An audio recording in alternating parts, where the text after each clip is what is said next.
जय हिंद दोस्तों। स्वागत है आप सबका आपके अपने YouTube चैनल ACP 350 में। और यह है कम समय में ज़्यादा अध्ययन करने का एक बेहतर तरीका। और इस तरीके के तहत हम लेकर आ रहे हैं NCERT की क्लास 6 से 12 तक की सारे सब्जेक्ट। और ये क्लास 6 की NCERT बोर्ड की हिस्ट्री की बुक है, जिसका नाम है हमारे अतीत भाग 1।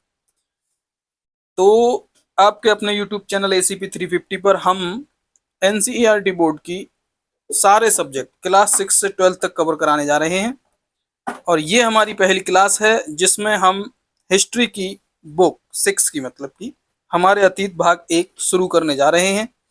तो चलिए शुरू करते हैं बिना किसी देरी के।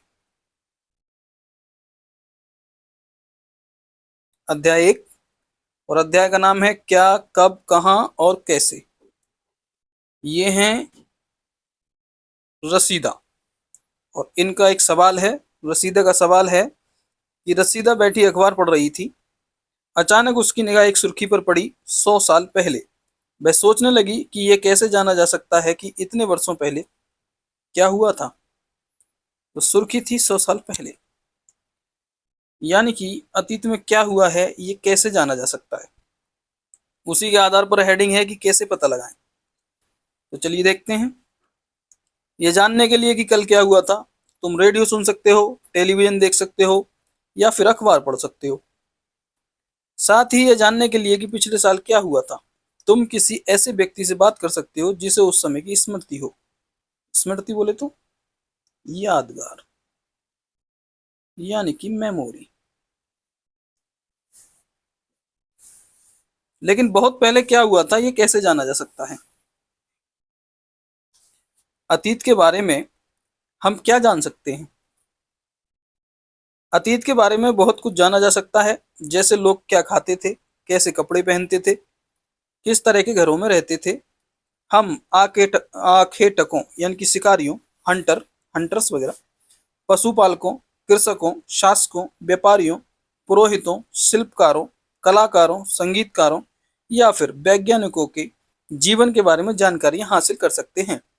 यही नहीं, हम यह भी पता कर सकते हैं कि उस समय के बच्चे कौन से खेल खेलते थे, कौन सी कहानियां सुना करते थे, कौन से नाटक देखा करते थे या फिर कौन कौन से गीत गाते थे। अगली हेडिंग की ओर, लोग कहाँ रहते थे। मानचित्र 1 पृष्ठ 2 में नर्मदा नदी का पता लगाओ। मानचित्र नीचे दिया है पृष्ठ 1 पर, वहां देखेंगे। कई लाख वर्ष पहले से लोग इस नदी के तट पर रह रहे हैं। यहाँ रहने वाले आरंभिक लोगों में से कुछ कुशल संग्राहक थे जो आसपास के जंगलों की विशाल संपदा से परिचित थे। अपने भोजन के लिए वे जड़ों, फलों तथा जंगल के अन्य उत्पादों का यहीं संग्रह किया करते थे। यहीं से संग्रह किया करते थे। वे जानवरों का आखेट यानी कि शिकार, आखेट को क्या कहते हैं, शिकार भी करते थे। आगे बढ़ते हैं। अगर तुम उत्तर पश्चिम की सुलेमान और किरथर पहाड़ियों का पता लगाओ। अब तुम उत्तर पश्चिम की सुलेमान और किरथर पहाड़ियों का पता लगाओ, यानी कि ये मानचित्र जो दिया है इसमें हमें पता लगाना है। तो ये चीज बात की है मानचित्र। पहले करेंगे थ्योरी। आगे है, इसी क्षेत्र में कुछ ऐसे स्थान हैं जहां लगभग 8 वर्ष पूर्व स्त्री पुरुषों ने सबसे पहले गेहूं तथा जौ जैसी फसलों को उपजाना आरंभ किया। उन्होंने भेड़, बकरी और गाय बैल जैसे पशुओं को पालतू बनाना शुरू किया। ये लोग गांव में रहते थे। कहाँ रहते थे, गांवों में। उत्तर पूर्व में गारो तथा मध्य भारत में विंध्य पहाड़ियों का पता लगाओ। ये मानचित्र में देखना है हमें। ये कुछ अन्य ऐसे क्षेत्र थे जहां कृषि का विकास हुआ। ये कौन से क्षेत्र थे जहां कृषि का विकास हुआ। इसी तरह से क्वेश्चन बनते हैं, तो ये कोई कहानी के तौर पर मत लेना, मजेदारी में भी मत लेना। मजेदारी में आप पढ़ सकते हो, कहानी के तौर पर पढ़ सकते हो, लेकिन ये भी ध्यान में रखते हुए चलना कि प्रश्न यहीं से बनते हैं। जहां सबसे पहले चावल उपजाया गया था, चावल उपजाया गया, वे स्थान विंध्य के उत्तर में स्थित थे। विंध्य के उत्तर में स्थित थे। तो ये रहा हमारा मानचित्र, इसको देख लेना। किरथर की पहाड़ी ढूंढने को कहा था, किरथर ये है, सुलेमान ये है, ठीक है। बाकी आप देखना विंध्य की पहाड़ियां ये हैं। और गारो की पहाड़ियां ये हैं। इस तरह से ढूंढना रहता है। तो ये मानचित्र पढ़ने का भी एक तरीका है। चलिए, मानचित्र पर सिंधु तथा इसकी सहायक नदियों का पता लगाने का प्रयास करो। ठीक है, तो मानचित्र पर ये चीज इनको ये जो सर्च करा रहे हैं, क्यों? क्योंकि मानचित्र को देखना सीख जाए। तो जैसा कि मैं समझता हूँ आप में से कुछ लोग यूपीएससी की तैयारी कर रहे होंगे, कुछ लोग स्टेट पीसीएस की कर रहे होंगे, कुछ बीपीएससी की कर रहे होंगे, कुछ वनडे एग्जाम्स की कर रहे होंगे। तो ग्रेजुएशन कर लिया होगा सबने, और 12th तो सभी ने कर ही लिया होगा। तो मानचित्र कैसे पढ़ा जाएगा वो चीज सिखाने की आवश्यकता नहीं है। इसके तहत हम बस एनसीईआरटी का एक रैपिड फायर रिवीजन करेंगे। और जैसा कि हम बताते रहते हैं कि ये एक बेहतर तरीका है कम समय में ज्यादा अध्ययन करने का, तो ये वही चीज है। और आप समझ गए होंगे मैं क्या कहना चाह रहा हूँ। मैं सीधे सीधे ये कहना चाह रहा हूँ कि मैं मानचित्र नहीं पढ़ाऊंगा, मैं थ्योरी पढ़ाऊंगा बस। ठीक है, चलिए आगे बढ़ते हैं। सहायक नदियों को उन्हें कहते हैं जो एक बड़ी नदी में मिल जाती हैं। सहायक नदियां किसको कहती हैं? जो एक बड़ी नदी में मिल जाती हैं। लगभग 4700 यानी कि 4700 वर्ष पूर्व इन्हीं नदियों के किनारे कुछ आरंभिक नगर फले फूले।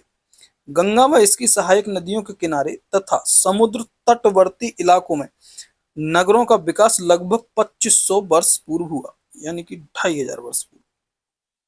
आगे देखिए, गंगा तथा इसकी सहायक नदी सोन का पता लगाओ। गंगा की सहायक नदी कौन है? सोन है। उसका पता किस में लगाना है? मानचित्र में लगाना है। गंगा के दक्षिण में इन नदियों के आसपास का क्षेत्र प्राचीन काल में मगध, क्या कहते थे? मगध, वर्तमान बिहार में है। इस समय कहाँ है वो? बिहार में है। नाम से जाना जाता था। इसके शासक बहुत शक्तिशाली थे और उन्होंने एक विशाल राज्य स्थापित किया था। देश के अन्य हिस्सों में भी ऐसे राज्यों की स्थापना की गई थी। ओके, अच्छा, स्थापना की गई थी। आगे बढ़िए। लोगों ने सदैव उपमहाद्वीप के एक हिस्से से दूसरे हिस्सों तक यात्रा की। कभी कभी हिमालय जैसे ऊंचे पर्वतों, पहाड़ियों, रेगिस्तान, नदियों तथा समुद्रों के कारण यात्रा जोखिम भरी होती थी। फिर भी ये यात्रा उनके लिए असंभव नहीं थी, यानी फिर भी वो लोग यात्रा करते थे। अतः कभी लोग काम की तलाश में, तो कभी प्राकृतिक आपदाओं के कारण एक स्थान से दूसरे स्थान जाया करते थे। यानी कभी तो वो जा रहे थे अपने काम के लिए इधर उधर, और कभी जब कोई प्राकृतिक आपदा जैसे आ जाती थी, जैसे मान लीजिए पानी आ गया, नदी आ गई, बाढ़ आ गए, तूफान आ गया, और वहां का जो रहने का वातावरण था वो डिस्ट्रॉय हो गया, तो वो जगह उनको छोड़नी पड़ती थी। तो फिर इसलिए भी वो लोग यात्रा करते थे। कभी कभी सेनाएं दूसरे क्षेत्रों पर विजय हासिल करने के लिए जाती थी। यानी कभी कभी यात्रा क्यों होती थी? कि दूसरा कोई राज्य है, वहां आक्रमण करना है, तो उस पर विजय हासिल करनी है, तो वहां भी राजा सेना लेकर जा रहा है यात्रा करता हुआ। इसके अतिरिक्त व्यापारी कभी काफिले में तो कभी जहाजों में अपने साथ मूल्यवान वस्तुएं लेकर एक स्थान से दूसरे स्थान जाते रहते थे। यानी कि व्यापारी क्या करते थे? अपने काफिले लिए, गधों पे, घोड़ों पे, खच्चरों पे, ऊंटों पे माल लादा, या फिर जहाजों में माल लादा, और वो एक स्थान से दूसरे स्थान उनको बेचते हुए और खरीद फरोख्त करते हुए जा रहे। तो इस तरह से भी यात्राएं होती थी। अगला देखिए, धार्मिक गुरु लोगों को शिक्षा और सलाह देते हुए एक गांव से दूसरे गांव तथा एक कस्बे से दूसरे कस्बे जाया करते थे। अब ये रहे धर्मगुरु, जो कि ये बताते थे कि झूठ मत बोलो, सच बोलो, किसी का बुरा मत करो, ईमानदारी पे रहो, अदरक लहसुन प्याज अटरम झटरम, ये बताते थे। मतलब उन लोगों को क्या कहते हैं? गुरु कहते थे। तो धर्म गुरु होते थे, वो धर्म की प्रचार के लिए एक स्थान से दूसरे स्थान पर यात्रा करते थे। तो यात्राएं इस तरह से भी होती थी, इसलिए भी होती थी। आगे बढ़िए। कुछ लोग नए और रोचक स्थानों की खोज की चाह में उत्सुकतावश भी यात्रा करते थे। यानी कुछ लोग होते थे घुमक्कड़, यानी कि चुल उठती थी उन्हें कि नए स्थान ढूंढने हैं, हमें नई जगहें ढूंढनी है, कि वहाँ क्या है, उस पहाड़ पे क्या है, उस नदी के पार क्या है, वहाँ का वातावरण क्या है, वहाँ कैसे पशु पक्षी हैं, कैसी जलवायु है, क्या क्या खाने की वस्तुएं हैं, रहने का कैसा स्थान है। इस तरह से भी लोग यात्रा करते थे। इन सभी यात्राओं से लोगों को एक दूसरे के विचारों को जानने का अवसर मिला। एक दूसरे के विचारों को जानने का अवसर मिला। मान लीजिए आप यहाँ रहते हो, यहाँ से 5 किलोमीटर दूर दूसरी जगह पर पहुंच गए। अब वहां के लोग कैसे थे, उनके आचार विचार आपने सुने, आपने उनको सुनाए, तो आचार विचार का आदान प्रदान हो गया, खेल खत्म, बढ़िया हजम। तो ये बात तब की है जब जीवन शुरू हो रहा था। आज से रिलेट मत करना, नहीं तो मजा नहीं आएगा। चलिए आगे बढ़ते हैं। आज लोग यात्राएं क्यों करते हैं? अब इस बात को हम पढ़ेंगे बाद में। पहले ये देखो इस बॉक्स में क्या है। मानचित्र एक। मानचित्र एक दक्षिण एशिया, आधुनिक भारत, पाकिस्तान, बांग्लादेश, नेपाल, भूटान और श्रीलंका, यानी कि आधुनिक एशिया जिसकी ये बात कर रहा है मानचित्र में, वो कहाँ है? भारत, पाकिस्तान, उसमें इतनी चीजें कवर हो रही हैं। इतनी चीजें मतलब देश, आधुनिक भारत, पाकिस्तान, बांग्लादेश, नेपाल, भूटान और श्रीलंका, और अफगानिस्तान, ईरान, चीन तथा म्यांमार आदि पड़ोसी देशों को दर्शाता है। दक्षिण एशिया का एक महाद्वीप से छोटा लेकिन विशालता तथा बाकी एशियाई समुद्री पहाड़ियों तथा पर्वतों में बटे होने के कारण प्राय उपमहाद्वीप कहा जाता है। अच्छा, छोटा सा एक टॉपिक था, आगे बढ़िए। तो हम थे कि आज लोग यात्राएं क्यों करते हैं। देखते हैं क्यों करते हैं। एक बार फिर से मानचित्र एक को देखो। पहाड़ियां, पर्वत और समुद्र इस उपमहाद्वीप की प्राकृतिक सीमा का निर्माण करते हैं। चलिए ठीक है, प्राकृतिक चीजें हैं ये, और मतलब प्राकृतिक सीमा बनी है, बनाने की आवश्यकता नहीं पड़ी उन लोगों को। हालांकि लोगों के लिए इन सीमाओं को पार करना आसान नहीं था। जिन्होंने ऐसा चाहा वे ऐसा कर सके, यानी जिन्होंने पार करना चाहा वो कर सके, कोई बड़ी बात नहीं रही उनके लिए। वे पर्वतों की ऊंचाई को छू सके तथा गहरे समुद्रों को पार कर सके। उपमहाद्वीपों के बाहर से भी कुछ लोग यहाँ आए, यानी कि बाहर के लोग भी यहाँ आए और यहीं बस गए, यहीं रह भी गए। लोगों के इस आवागमन ने हमारी सांस्कृतिक परंपराओं को समृद्ध किया। कई सौ वर्षों से लोग पत्थर को तराशने, संगीत रचने और यहाँ तक कि भोजन बनाने के नए तरीकों के बारे में एक दूसरे के विचारों को अपनाते रहे। यही चलता रहा कि कौन सुंदर पत्थर बना रहा है, कौन अच्छा गाना लिख रहा है, कौन अच्छा गाना गा रहा है, कौन बढ़िया नाच रहा है, और कौन बढ़िया भोजन बना रहा है। और एक दूसरे के तरीकों का फिर आदान प्रदान करने लगे। जैसे किसी ने किसी के यहाँ कोई चीज खा ली, कि आहा बहुत टेस्टी है, कैसे बनाई, फिर वो बता रहे हैं उनको आनंद ले लेके कि मैंने इसमें हरी मिर्ची कूटी, अदरक डाला, ये किया वो किया। फिर वो दूसरा आदमी उसको अपने यहाँ आके बना रहा है फिर। तो इस तरह से कई सौ सालों तक लोग करते रहे। चलिए आगे बढ़ते हैं। आगे है देश के नाम। देश के नाम। अपने देश के लिए हम प्रायः इंडिया तथा भारत जैसे नामों का प्रयोग करते हैं। इंडिया शब्द इंडस से निकला है, जिसे संस्कृत में सिंधु कहा जाता है। अपने एटलस में ईरान और यूनान का पता लगाओ। लगभग 2500 वर्ष पूर्व उत्तर पश्चिम की ओर से आने वाले ईरानियों और यूनानियों ने सिंधु को हिंदोस अथवा इंदोस, यानी कि हिंदोस और इंदोस, और इस नदी के पूर्व में स्थित भूमि प्रदेश को इंडिया कहा। तो समझ रहे हैं हमारे देश का नाम कैसे पड़ा। भारत नाम का प्रयोग उत्तर पश्चिम में रहने वाले लोगों ने एक समूह के लिए किया जाता था, यानी उत्तर पश्चिम में रहने वाले लोगों के एक समूह के लिए भारत नाम का प्रयोग किया जाता था। इस समूह का उल्लेख संस्कृत की आरंभिक, यानी कि लगभग 3500 वर्ष पुरानी, 3500 वर्ष पुरानी कृति ऋग्वेद में मिलता है। बाद में इसका प्रयोग देश के लिए होने लगा, यानी बाद में पूरे देश को भारत बुलाने लगे। ठीक, आगे बढ़िए। आगे लिखा है कि अतीत के बारे में कैसे जानें। तो ये बात हम बाद में जानेंगे, पहले जानेंगे कि ये क्या लिखा है साइड में। ताड़ पत्रों से बनी पांडुलिपि का एक पृष्ठ। यह पांडुलिपि लगभग 1000 वर्ष पहले लिखी गई थी, यानी कि 1000 वर्ष पहले लिखी गई चीज मिल गई, सड़ी गली नहीं। आज हमारी पुस्तकें एक एक साल के लिए अगर अलमारी में रखी छोड़ दो तो उनमें कीड़े लग जाते, दीमक लग जाती, सील ना आ जाती है। और ये देखो कितनी दमदार चीजें रही कि अब तो काफी वर्ष हो गए होंगे, 1000 वर्ष तो इसमें लिखे हुए हैं। और कब से ये 1000 वर्ष ही अपडेशन नहीं हुआ है, तो और वर्ष हो गए होंगे, लेकिन पांडुलिपि सुरक्षित है। किताब बनाने के लिए ताड़ के पत्तों को काटकर उनके अलग अलग हिस्सों को एक साथ बांध दिया जाता था। भूर्ज पेड़ की छाल से बनी ऐसी एक पांडुलिपि को तुम यहाँ देख सकते हो। यहाँ ये जो आप देख रहे हैं ये है पांडुलिपि। पांडुलिपि क्या होती है ये भी आपको अभी बताया जाएगा, सब्र रखिए जरा, दिल थाम के बैठिए। पहले पढ़ेंगे अतीत के बारे में कैसे जाने। अतीत की जानकारी हम कई तरह से प्राप्त कर सकते हैं। इनमें से एक तरीका अतीत में लिखी गई पुस्तकों को ढूंढना और पढ़ना है। ये पुस्तकें हाथ से लिखी होने के कारण पांडुलिपि कही जाती हैं। तो जैसा कि हमने अभी कहा था कि दिल थाम के बैठिए, बताएंगे पांडुलिपि किसको कहते हैं। तो ये आप यहाँ देखिए कि पांडुलिपि किसको कहते हैं। हाथ से लिखी पुस्तकें क्या कहलाती हैं? पांडुलिपि।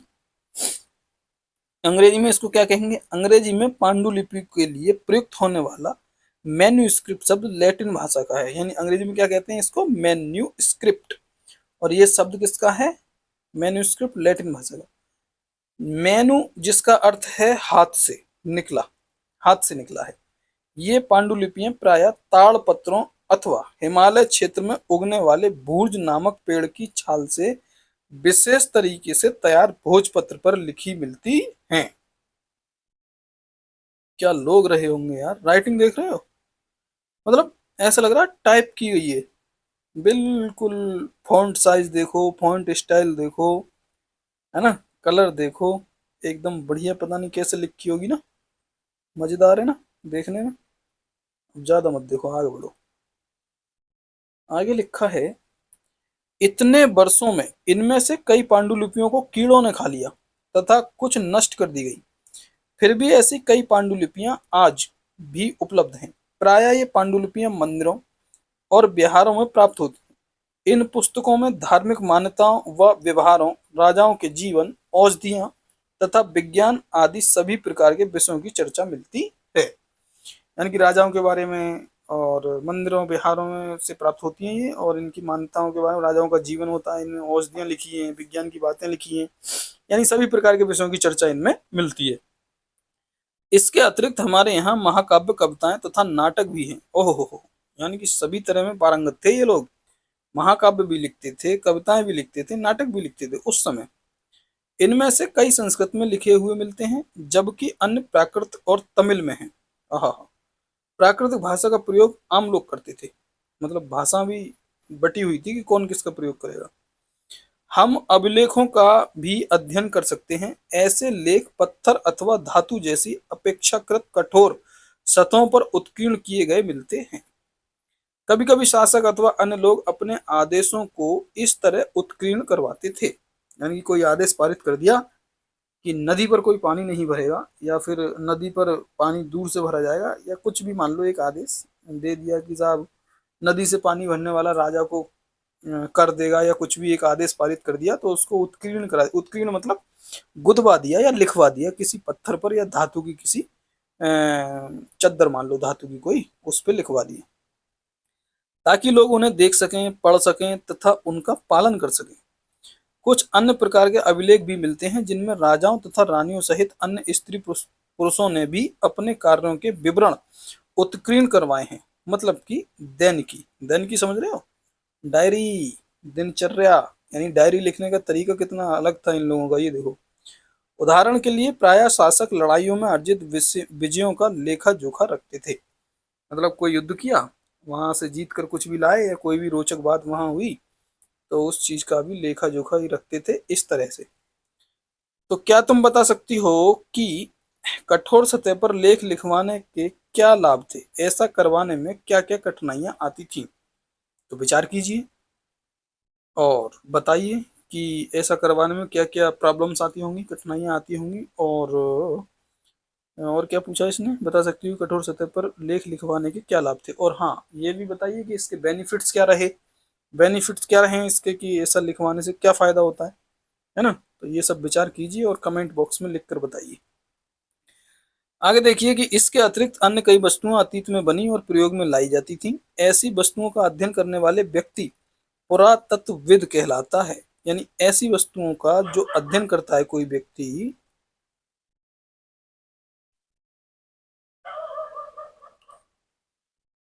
तो वो व्यक्ति जो ऐसी वस्तुओं का अध्ययन करता है उसको क्या कहते हैं? पुरातत्वविद कहलाता है वो। ठीक है, तो ये ध्यान रखना, इसको हाईलाइट क्यों किया जा रहा है, समझो इस बात को।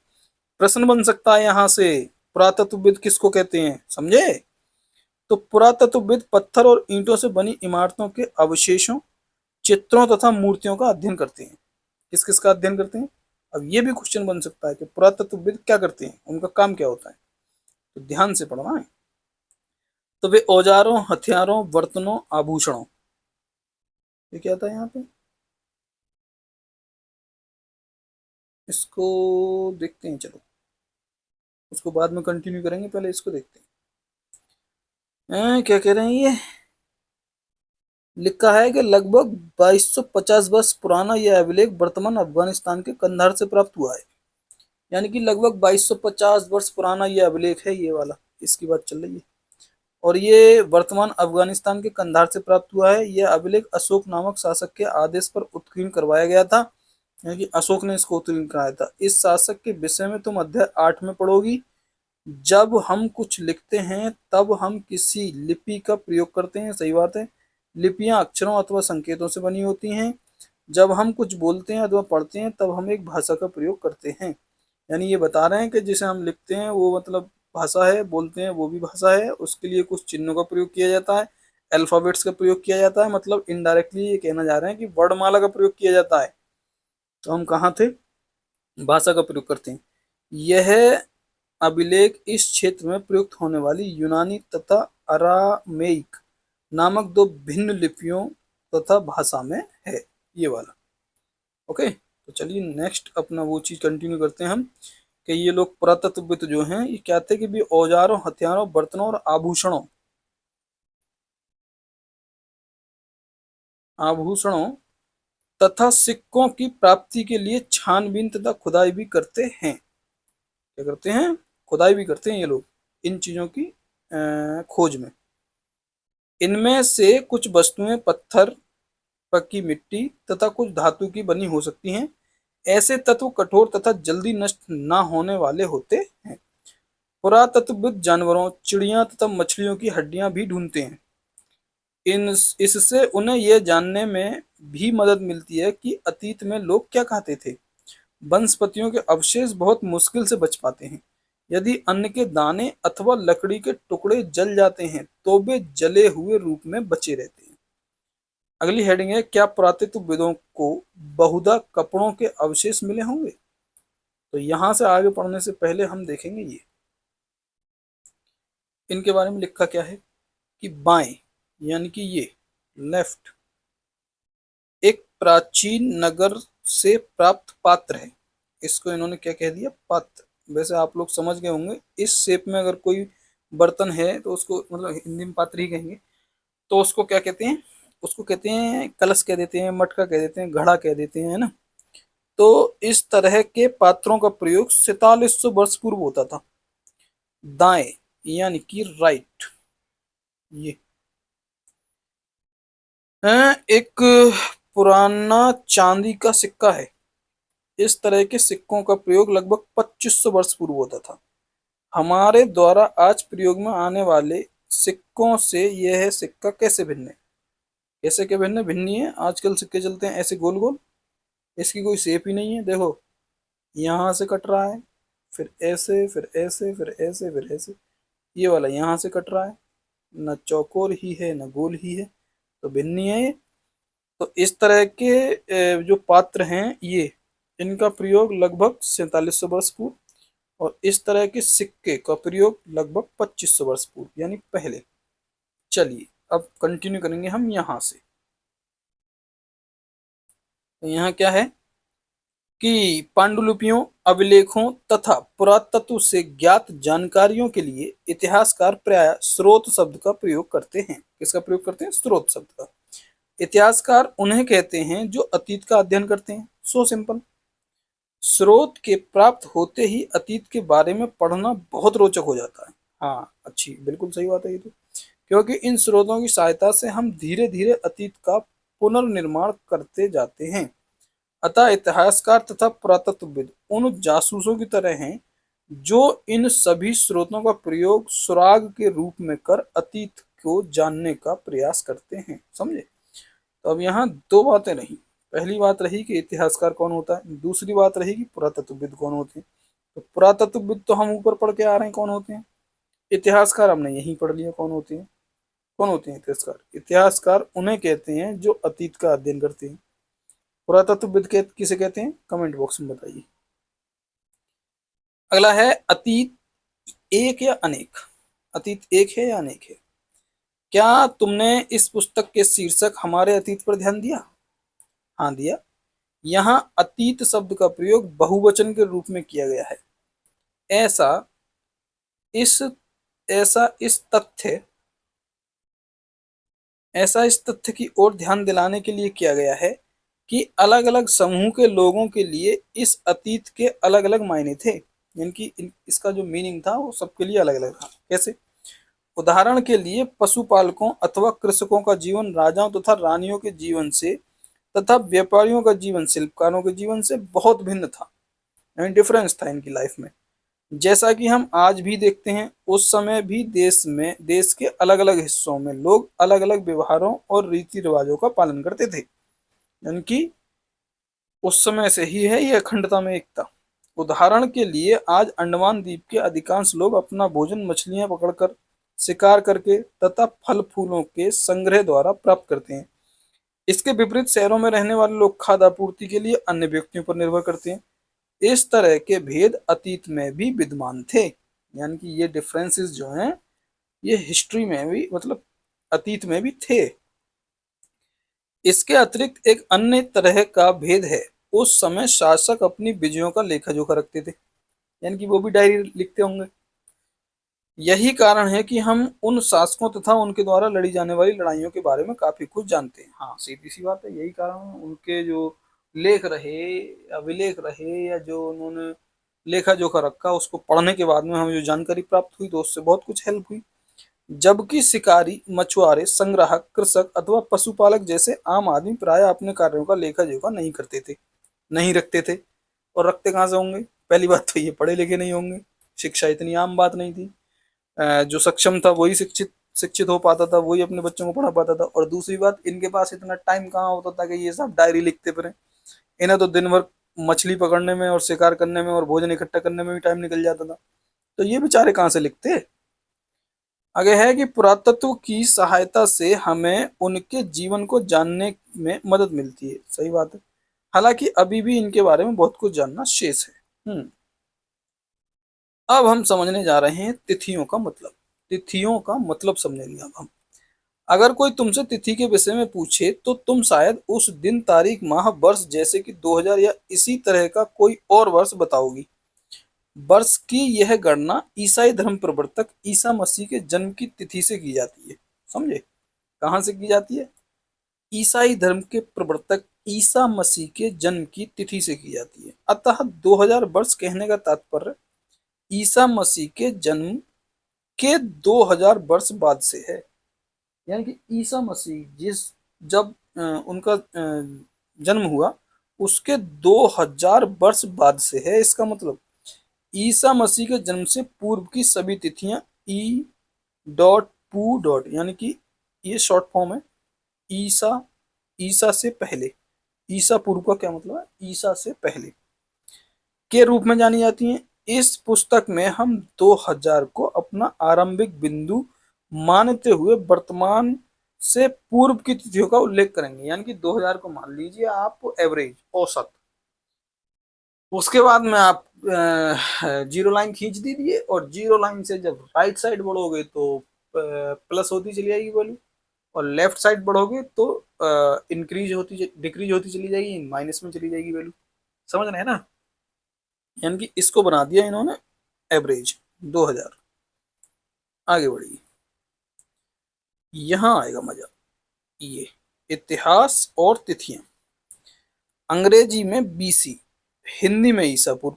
बीसी मतलब बिफोर क्राइस्ट। बीसी का तात्पर्य, अच्छा ये लिखा है देखो, बिफोर क्राइस्ट ईसा पूर्व होता है। ईसी और बीसी, बीसी इंग्लिश में और ईसी हिंदी में। हिंदी में ईसा पूर्व और इंग्लिश में बिफोर क्राइस्ट, समझ रहे हैं, होता है। कभी कभी तुम तिथियों से पहले एडी और हिंदी में ई लिखा पाती हो। यह एनो डोमिनी नामक दो लैटिन शब्दों से बना है तथा इसका तात्पर्य ईसा मसीह के जन्म के वर्ष से है, यानी कि एनो डोमिनी। कभी कभी एडी की जगह सीई तथा बीसी की जगह बीसीई का प्रयोग होता है। तो सीई अक्षरों का प्रयोग कॉमन एरा, यानी सी से कॉमन और ए से एरा, तथा बीसीई का बिफोर कॉमन एरा, बी से बिफोर, सी से कॉमन, ई से एरा के लिए होता है। हम इन शब्दों का प्रयोग इसलिए करते हैं क्योंकि विश्व के अधिकांश देशों में अब इस कैलेंडर का प्रयोग सामान्य हो गया है। भारत में तिथियों के इस रूप का प्रयोग लगभग 200 वर्ष पूर्व आरंभ हुआ था। कितने वर्ष पूर्व? 200 वर्ष पूर्व। कभी कभी अंग्रेजी के बीपी अक्षरों का प्रयोग भी होता है, जिसका तात्पर्य बिफोर प्रेजेंट यानी वर्तमान से पहले है। तो प्रश्न 3 पर 2 तिथियां हैं, उनका पता लगाओ, इनके लिए तुम किस अक्षर समूह का प्रयोग करोगी। सही है, तो जाइए और इस काम को कीजिए। तब तक हम पढ़ेंगे अन्यंत्र। अन्यंत्र में क्या है? अन्यंत्र में है कि जैसा कि हमने पहले पढ़ा, अभिलेख कठोर सतहों पर उत्कीर्ण करवाए जाते हैं। इनमें से कई अभिलेख कई सौ वर्ष पूर्व लिखे गए थे। सभी अभिलेखों में लिपियां और भाषाओं का प्रयोग हुआ है। समय के साथ साथ अभिलेखों में प्रयुक्त भाषाओं तथा लिपियों में बहुत बदलाव आ चुका है। विद्वान ये कैसे जान पाते हैं कि क्या लिखा था? इसका पता अज्ञात लिपि का अर्थ निकालने की एक प्रक्रिया द्वारा लगाया जा सकता है, यानी कि रीजनिंग मान लो एक तरह से। तो इस प्रकार से अज्ञात लिपि को जानने की एक प्रसिद्ध कहानी उत्तरी अफ्रीका देश मिस्र में मिलती है। मिस्र से मिलती है। लगभग 5000 वर्ष पूर्व यहाँ राजा रानी रहते थे। अब ये इस सिंबल का मतलब है पी, और इस सिंबल का मतलब है टी, इस सिंबल का मतलब है ओ, और ये सारे ही दे रखे हैं ए से लेके, अच्छा सारे नहीं, ये ऐसा अगर कहीं बना है तो उसका मतलब है ए, ऐसा अगर कहीं बना है उसका मतलब है आर, इसका मतलब है टी, और इसका मतलब है एम, और ये बैठा है तेंदुआ, इसका मतलब है एल, ये बैठा है देखो एल, त्रिभुज के, चक्कू आई, और ये बम्बसा ओ, फिर स्क्वायर आ गया पी। समझ रहे हैं आप? इस तरह के सिंबल हैं जो आज के हमारे अल्फाबेट से कनेक्ट करके दिखाए गए हैं कि इनका क्या मतलब रहा। आगे बढ़िए कि मिस्र के उत्तरी तट पर रोसेट्टा नाम का एक कस्बा है। यहाँ से एक ऐसा उत्कीर्णित पत्थर मिला है जिस पर एक ही लेख 3 भिन्न भिन्न भाषाओं तथा लिपियों यानी यूनानी तथा मिस्री लिपि के 2 प्रकारों में है। कुछ विद्वान यूनानी भाषा पढ़ सकते थे। उन्होंने बताया कि यहाँ राजाओं तथा रानियों के नाम एक छोटे से फ्रेम में दिखाए गए हैं।